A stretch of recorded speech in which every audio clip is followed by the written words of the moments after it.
Amara and I were born in the same village, just a few compounds apart. Our childhood was painted with dusty foot races, borrowed laughter, and shared dreams beneath the Udala tree. We were inseparable, sisters in everything but blood. From a young age, Amara turned heads.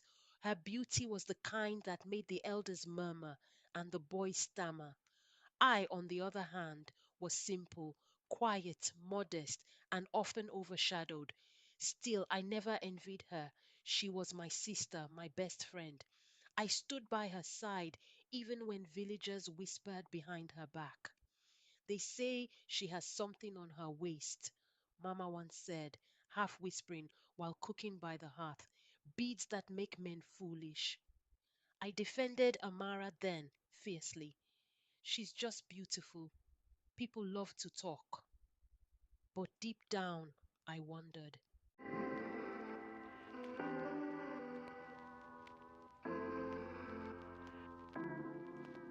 As we grew older, I noticed something strange.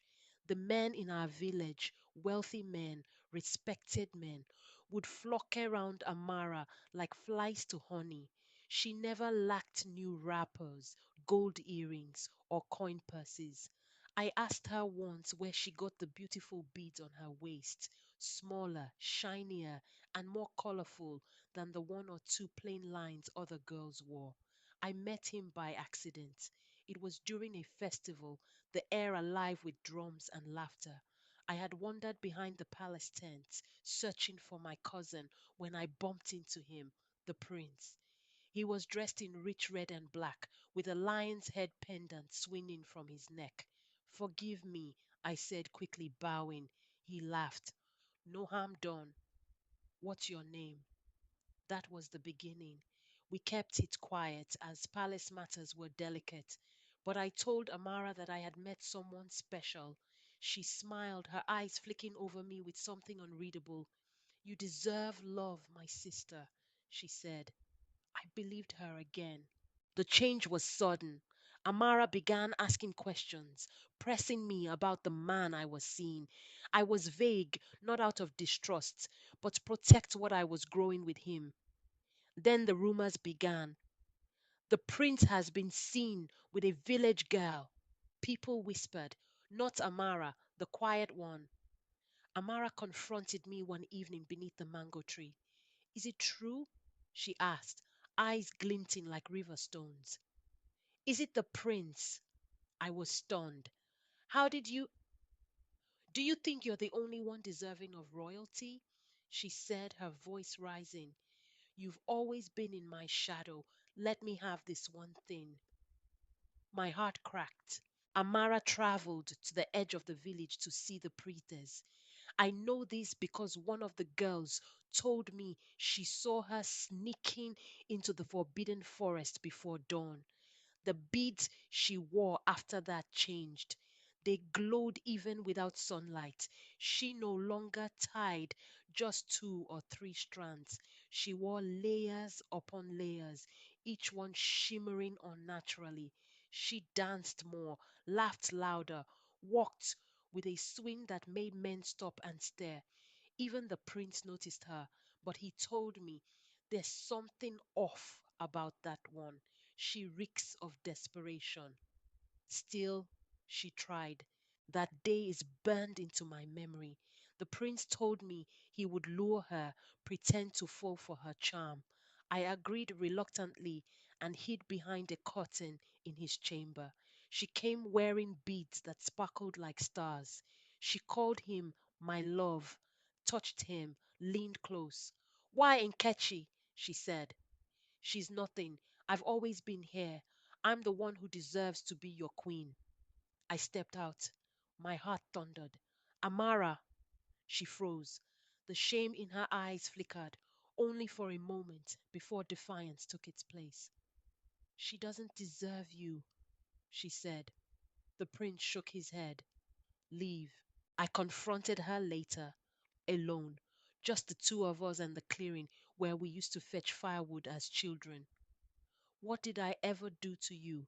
I asked. I stood by you when everyone called you names. I defended you.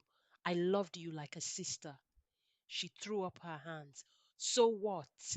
I didn't kill anyone. Everyone is free to love whomever they want. But you've had everyone, Amara, I said quietly, and I never once tried to take anything from you. But the one person I love, you tried to destroy that. Her face crumbled. She cried, begged, fell to her knees, but I was done. She came back days later with crocodile tears and gifts. She even visited my mother, but I had already seen her for who she truly was. Then she returned to the priestess again. I heard the whispers. She asked for a potion, for stronger beads, for power beyond what she already had. She said the prince would belong to her or no one. But she had forgotten something. Our prince's home was protected. The royal family had long used spiritual shields against dark magic.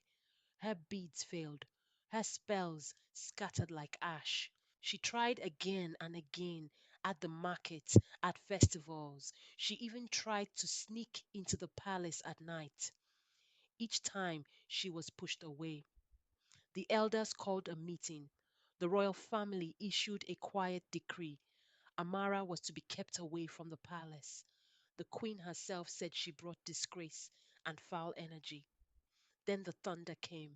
It struck on a quiet afternoon, a bolt from a clear sky. Amara was found screaming in the market, her beads burned black, her hair tangled, her eyes wild with confusion. She is cursed, the villagers said. The gods have punished her. We buried the friendship that day, quietly, without ceremony. The prince and I married under the full moon. The village sang for days. I wore plain waist beads, 2 lines, as tradition allowed. Nothing more. Sometimes I dream of Amara, of the way we laughed as children, of the times we promised never to betray each other, but fate had its plans. Some say she still wanders the outskirts of the village, muttering spells to herself, searching for the power that once made men bow. I know one thing: no amount of magic can restore a soul that chose envy over love. And I have learned that sometimes the most beautiful beads carry the darkest curses.